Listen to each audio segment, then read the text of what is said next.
Hello and welcome to episode 42 of Heating Up the UK, a Miami Heat UK-based podcast. I am your host, Dan Healy.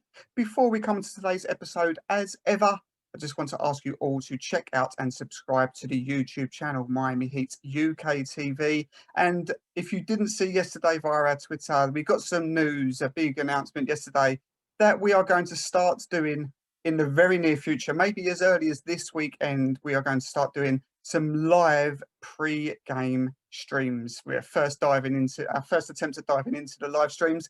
We know you've got guys like 5 Reasons Sports and Miami Heat Beat. They have got the ultimate match day experience for us fans. So they do their post games, their pre-games, their halftime shows. All of that is absolutely brilliant. But if you're like me and you're on this side of the pond with the time difference, that can sometimes prove a bit tricky to watch, especially live.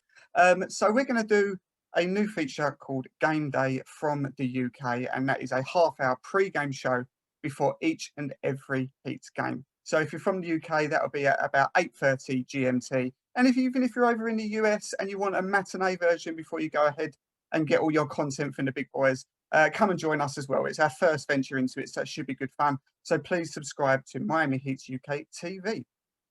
On to today's episode, and I'm delighted to bring another member of the 5 Reasons Network and host of the Clutch Corner. It's Adam Clutch. How you doing, man? Hey, thank you for having me. I'm happy to be on an international podcast. Not at all. Actually, first of all, is it Adam Clutch or is it Clutch Adam? Sorry, how do you prefer? It's Clutch Adam, but who cares at this point? No, I really appreciate you joining me, and yeah, great show. I love the Clutch Corner. I love everything 5 Reasons do, as everyone knows. So great to have you on board. You join at I suppose a good time, because it's been a bit tough this season so far. Lots of disruptions, lots of injuries, lots of COVID related stuff, and obviously not a great showing on the court at the moment. But last 3 games, a winning streak. 3-game win streak against the Pistons, then the Knicks twice. So yeah, we're off and running a little bit, and it sort of coincides really with a return of our max player, our all-star Jimmy Butler. Some fantastic performances we've seen from Jimmy, blowing up the stat line, almost hitting a triple-double, averaging over the last 5 games. What have you made, first of all, before we go any further? What have you made of Jimmy's return? It's to sort of jump off of his sick bed and come straight into looking as good as he does. It's been pretty good for the Heat, right?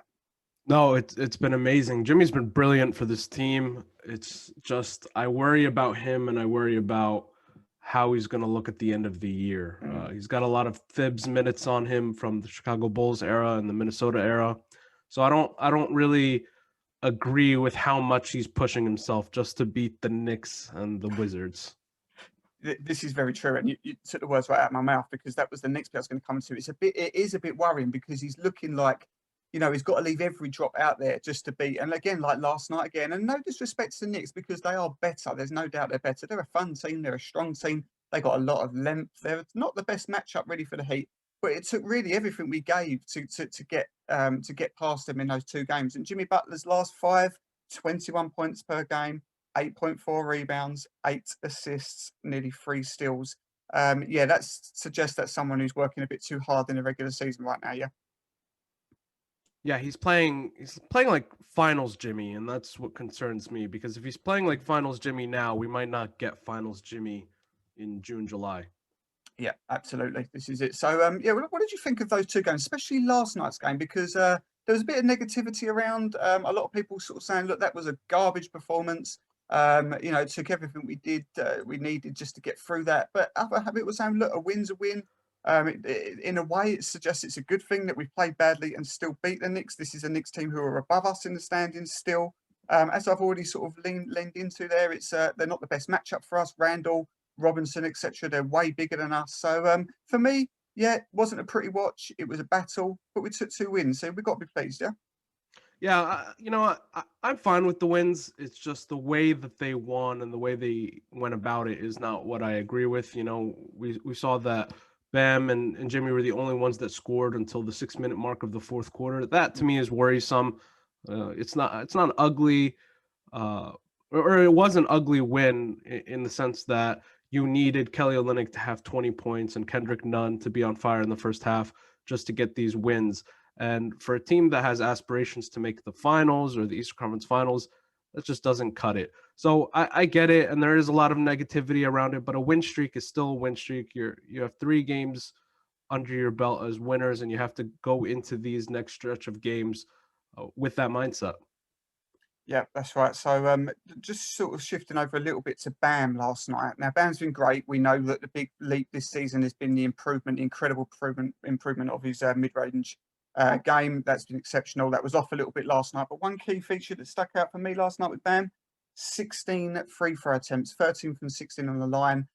So before we start talking about the next leap, which a lot of people are saying sort of 3-point shooting, etc., maybe this is the way forward, isn't it? If he's going to start getting big scores, he's never been a big scorer. This is obviously his record. He's hitting season highs at the moment, as we expected him to do so. But maybe this is the way, showing some aggression, getting to the basket, driving, and drawing contact, getting to the line, and that's going to help him, get those big scores. Yeah, I mean, a lot of people thought that Bam had a really bad game, and while the optics didn't look great for him, he ended up with 19 points, and I oftentimes found myself wondering how he got up to 19 points throughout the game. And look, he got 16 points from the free throw line. That's not something that a center normally does. And that's something that you have to look at and say, wow, this guy has really come a long way. And he still will continue to improve upon his stats on a nightly basis. So, look, when a shot isn't falling for a superstar, they usually resort to other means to get their points. And that typically means they get it at the free throw line. And we see that Bam is taking that step where he's getting to the free throw line and getting his way, getting those points just to keep his averages high. So Bam is on his way to a superstar status, just, from what I saw yesterday. And one bad game or 2 bad games don't really change anything for me. I enjoyed what he did yesterday because his shot clearly wasn't falling. Yeah, it's a good point with Bam because I think that that aggression is maybe still the one thing that a lot of people are saying. Look, you've got all the Heat bench records in the gym. You're clearly our strongest player. You just need to show it. You need to get drive that contact, get those points, and then that's going to help you bring your game along. So, what do you make at the moment? Because if you take away the mid range, which has clearly been the one phenomenal leap he's made this season, just absolutely incredible. What we've been seeing from Bam shooting mid range. Take that away for the moment. What do you sort of grade Bam Adebayo so far this season? Because I think he's been very good. I think he's this is a strange season. We've had a lot of ins and outs in the rotation. Bam hasn't really been affected by that. He's been there throughout. So he has carried this team a bit, but there's still some question marks over him. So where do you put Bam? If you was to give him a grade right now, what would you put? Are you asking if a defender were to take away his mid-range jumper, or just in general, without the mid-range jumper, what would I grade him? Just in general.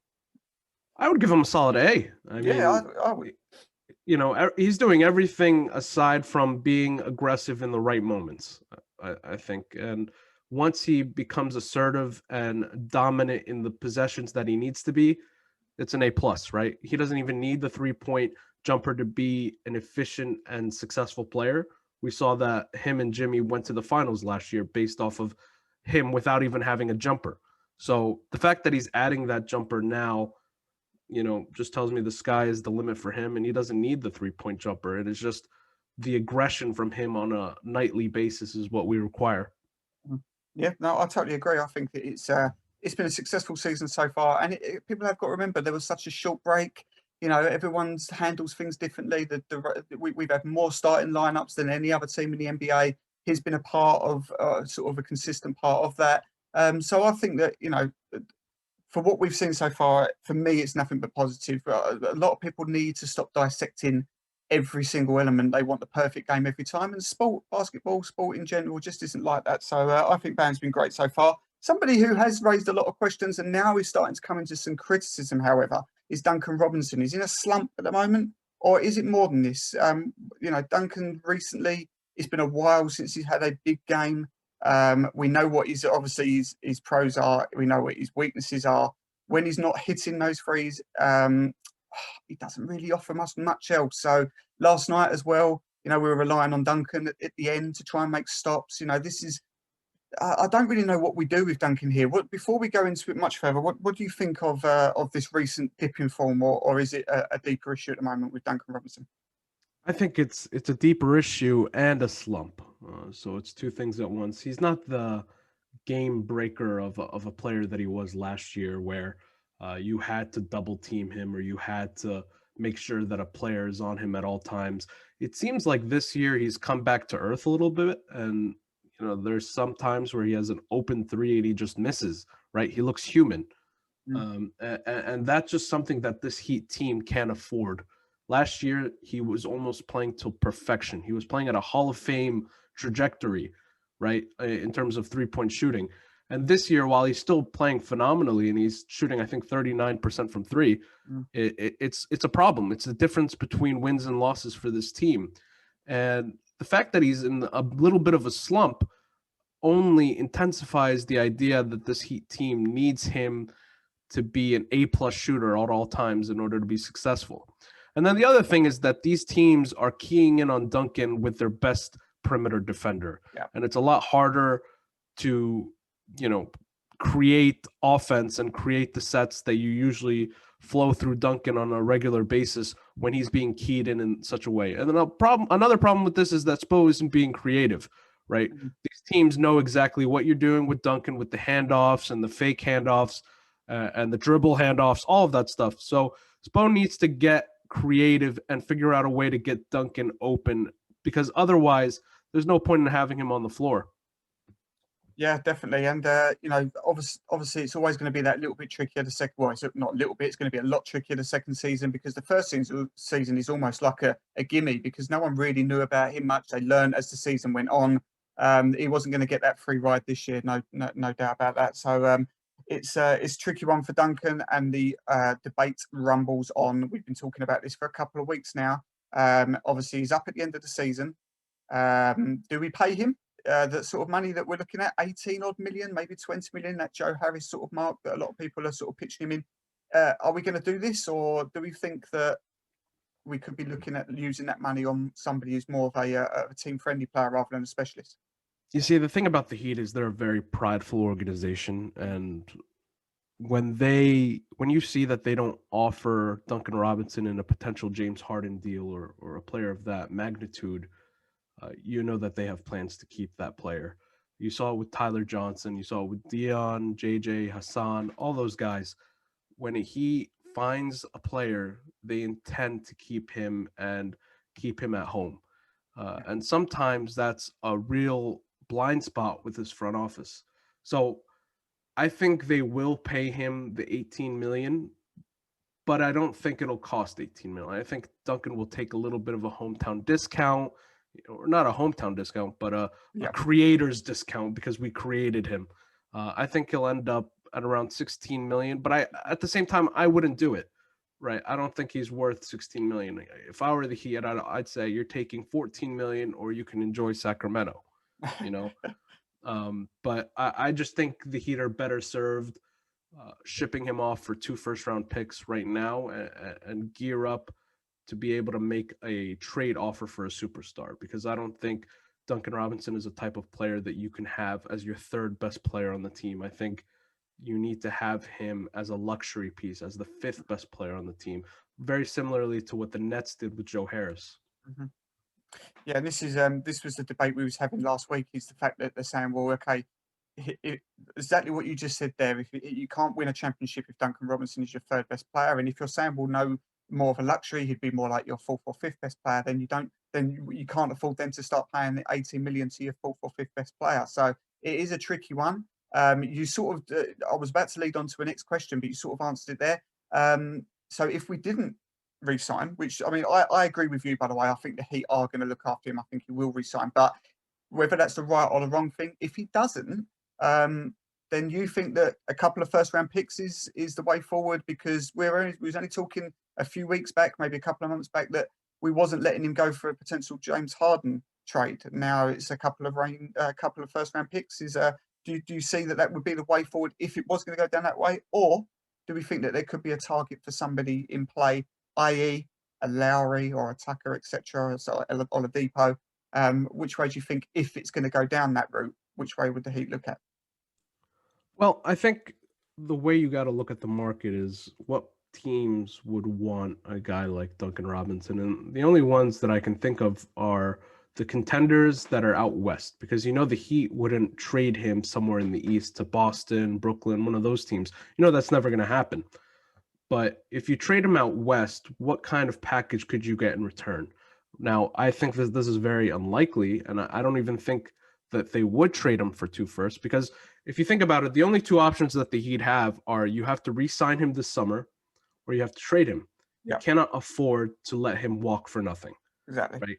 We've seen it time and time again where the Heat front office let guys go after not re-signing them, and they could have traded them for assets when they had value, and they get nothing in return, right? So the Heat have to either sign him or trade him. And if they do trade him, I don't think it's worth trading him for a guy like Lowry or a guy like Victor Oladipo. I think Victor Oladipo especially, I think you should be able to sign him for free this summer without having to give up any assets. Hmm. Lowry, on the other hand, I think if they're trading Lowry, they're going in a younger direction, and Duncan is not a piece that's, I think he's almost 27. He's not a piece that's a rebuilding type, right? I think that they would be better served with Precious if you were to trade for Kyle. So as of right now, the only way I see Duncan getting traded is for a young piece or for picks. And I know that idea would turn off a lot of fans, the idea of trading Duncan for picks, but you have to look at the long-term goal here. You're not trading Duncan for picks because you're rebuilding. You're trading Duncan for picks to be able to get a superstar in the Yeah. future, right? Right now, they don't have that package available, but if you were to get some picks and generate some assets out of Duncan, you have the ability to go after a Bradley Beal or to go after, I don't know, Paul George or something like that. Hmm. Yep, no, it's a good angle. Something, yeah, I hadn't really thought of it that way. So that's an interesting way of looking at it. So before we leave Duncan, you're Pat Riley. You would do that. Yes, that's you. You would not re-sign him for around that 18 million mark. You would go for looking, as you just said, we can't let him walk. So you would look at maybe trying to get some assets for him. Well, I would try to get 2 first-round picks for him. If I don't get that, then I'm not trading him and I'm signing him. If Okay. I'm not trading for 1 first, I'm trading him for 2. Fair enough. Okay. So let's just quickly touch on a couple of players that we've been rumoured to trade for, or to, be in negotiations with. First, most latest one over the last 24 hours or so is Toronto's Kyle Lowry. Bleacher Report, I think, put this out to say that Toronto could be open to trading him. I sort of not really sure on this one, because I personally love the fit of Kyle in Miami. I think that he is perfect for us, a position we need to look at. I love his skill set. I know he's a Marmite sort of player with some of his antics, flopping, etc. But just in terms of what he gives, high skill set, as I said, good. He can assist, he can score. For me, I think that works well. Gets on very well with Jimmy Butler. You can sort of see that Heat culture sort of stamped on him. For me, I think that works. But I don't really see what Toronto would get out of doing this, because Miami haven't really got anything that they can send their way. So do you see this as a non-starter at all from Miami's point of view? And also, how do you like the fit? Are you with me? Do you think this works well, or do you think we should be looking at other directions? I think it's a perfect fit, and it all depends on the price. Kyle Lowry, it's been rumored for years that he's almost gone to Miami, I think 3 different occasions. And it would be a perfect fit. He's friends with Goran. He even played with Goran for a little bit in Houston. Mm. He's friends with Jimmy. He knows the structure. He knows the system. He would buy in immediately. I think it's a perfect fit. Now, in terms of a cost, Kyle Lowry is one of those really, really weird exceptions to the rule about what you trade a player for. And the reason being because he has been loyal to the Raptors franchise. He won a ring with them, and he has the ability to really dictate where he wants to go as an expiring deal. So if Kyle Lowry went to the Raptors front office with Masai Ujiri, who's also an impending free agent, and he says, I need to be traded to Miami, I think the Heat could offer the bare minimum and get a deal done. the bare minimum being KZ Paula and filler or Precious and filler. I saw on a podcast yesterday that somebody said that the Raptors would want Tyler Hero and the Heat might do it. That's not a starter, right? I don't think Tyler Hero or Duncan should be on the table for a guy like Kyle Lowry, right? You don't trade real assets for a 35-year-old who doesn't fit your timeline in the long run. So I think Kyle Lowry definitely is a viable option. And I think that the deadline to really start considering this is March 4th, because there's going to be a 2-week period where the Raptors and Kyle Lowry are going to have a discussion on where this is going, where the future is. Do they see a fit long-term for them, and where he'd want to get traded, right? And I think that the Heat would make perfect sense. I think the Sixers would make great sense, and the Clippers, right? But I think that in the end, if you were to get traded, it's going to be Philly or Miami. So it's a perfect fit. I love it, and I think it has real legs. Okay, interesting. And before we leave Carl, another big thing is obviously he's on big money at the moment, 30-something million. Does he command that again? I know it'd obviously be a shorter term, but or would he be looking at, obviously he'd be joining the contending team if it's going to be Philly or Miami? Does he take a more team-friendly deal? What do you think that sort of cost would be in terms of salary? I think for a team like the Heat, it would have to be a cheaper deal, a 1-year deal for 15 million, I would say, and I think that would be a steal for the Heat. Yeah. He's at the point of his career where he knows that he needs to take very little for him to be successful, and he understands that. So, Okay, right. A couple of other names that just sort of don't really go away. You've already mentioned one, but you'd think maybe it'd be something that we would maybe look at towards the end of the season when you can not give up anything for him. But do you think that Victor Oladipo finishes the season in Houston? no, I actually think he finishes the season with the Knicks. Oh, okay. Yeah, it's a surprise team. Not a lot of people think about it, but I think he makes a lot of sense for that team. Thibs is a very defensive-oriented coach, and his lineups are always defensive-oriented. And Victor Oladipo is perfect for that. And the thing is, with the Knicks team that we saw just yesterday and a few nights back, is they don't have a real offensive closer, and they don't have a number one option on that team. And Victor Oladipo would fit perfectly with them. And I know for a fact that they're very interested in Victor Oladipo. So I think it makes sense for both parties, because at the same time, the Knicks would offer him a max deal at the end of the year when it's all said and done. So I think the Heat are better served to not look into Victor Oladipo, because you don't want to be married to the fact that you have to pay him a lot of money at the end of the season because you gave up assets for him. I would only look at Victor Oladipo after this season when the other options have gone and went. Other options meaning Bradley Beal or Zach LaVine. That's the only time I'd actually look at Victor Oladipo as a viable option. He's plan C or D. He's not ever a plan A for this Heat team. Yeah, I completely agree. A Houston teammate of his, PJ Tucker, is another name. Now, there's a bit of debate really going forward about what the Heat actually really need right now. There's sort of two options of whether they think we need a sort of more defense-minded or, point of attack guard, especially with looking at people like Tyler Hero, who tried to open the season at point. Experiment didn't really work. We've seen now that the results and his performances have got much better since he's moved back into a more familiar role off of coming on as sixth man. He's been exceptional since then. Dragic has obviously been in and out. Injury hasn't looked great either when he has been in. So a lot of people say we need a one. Other people are saying we've got so many fours in this team, but none of them are actually that great.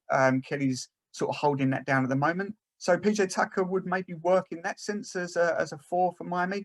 First of all, do you think PJ would be something that would be attractive and could be got now? And B, what do you actually think we need better? Do you think the need is more for a one or a four?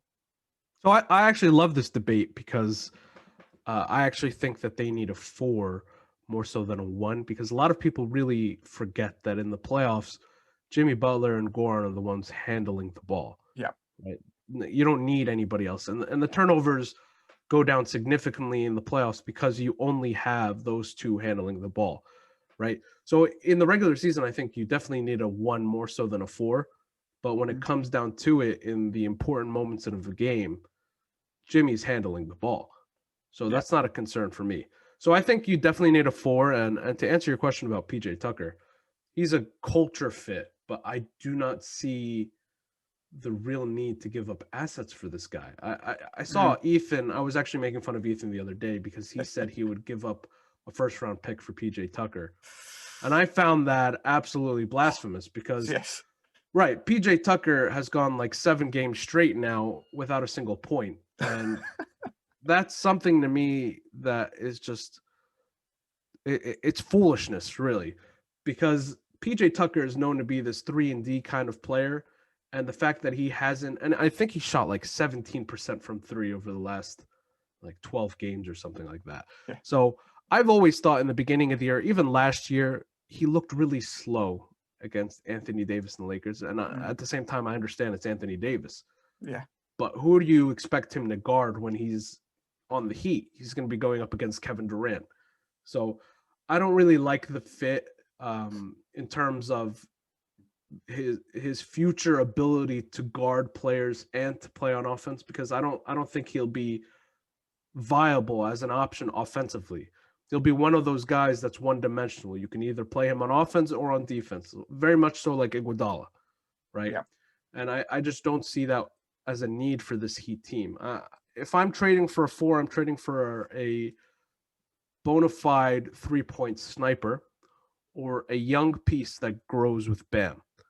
Otherwise, I'm not giving up 3 second-round picks or anything like that for PJ Tucker. I think the most I would do is 2 second-rounders, and I don't even think the Heat have that. So yeah, no, I agree with you. So I'm going to ask you 2 quick fire questions now, and then I want to get your predictions for the West Coast trip before I let you go. So very quickly, you've got your ear to the ground, you've got your sources.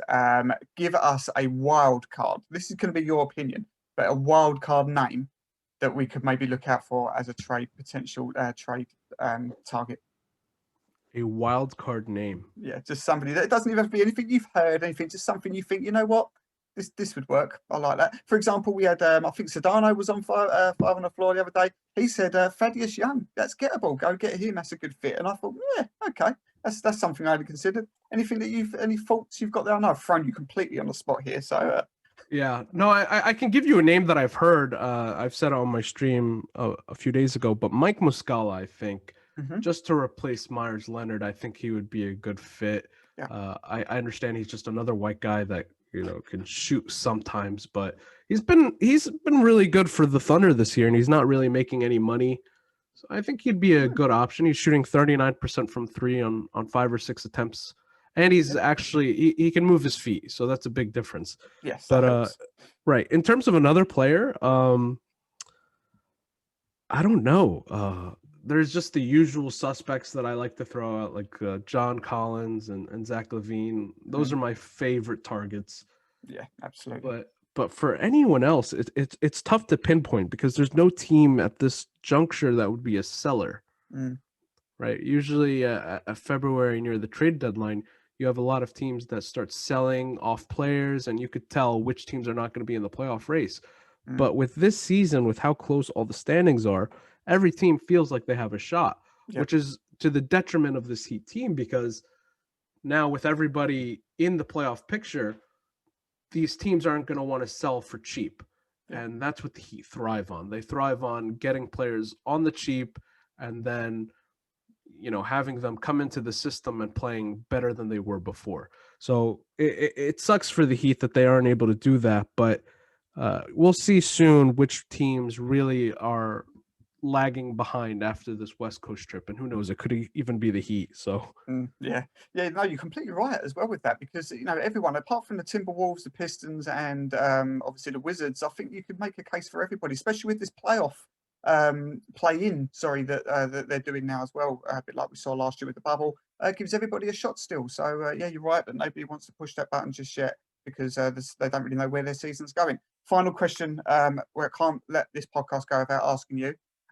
Where does Bradley Beal finish this season? Does he finish as a Wizard? Yes, he does. Okay. I'm starting to get to the point where I think he's a bit delusional. Yeah. I agree with his idea and the mindset where he wants to stay with the team that drafted him. But at some point, he's got to realize that he's not the generational player that he thinks he is. Mm. And every player in the league, you know, they realize that at some point that they're not the player that they think they are. And that's when they decide to make a change in their idea and their ability to play, right? John Wall, at this moment, at this juncture, he thinks that the Wizards gave up on him, Yeah. not that he failed the Wizards, right? So for a player like John Wall to be as prideful as he is and to believe that he didn't fail the Wizards and that they failed him, what do you think Bradley Beal's going to think, right? He's not going to want to be seen as the failure of the Washington Wizards. So I understand the idea behind him staying. I just don't think he's at the point yet where he sees himself as a failure. And even if he does leave eventually, you know, he's not going to be happy, right? Because he failed the Wizards. And that's just something that is a very toxic ideology. And I think that no team should want to keep tabs on Bradley Beal until he changes his idea and the way that he thinks.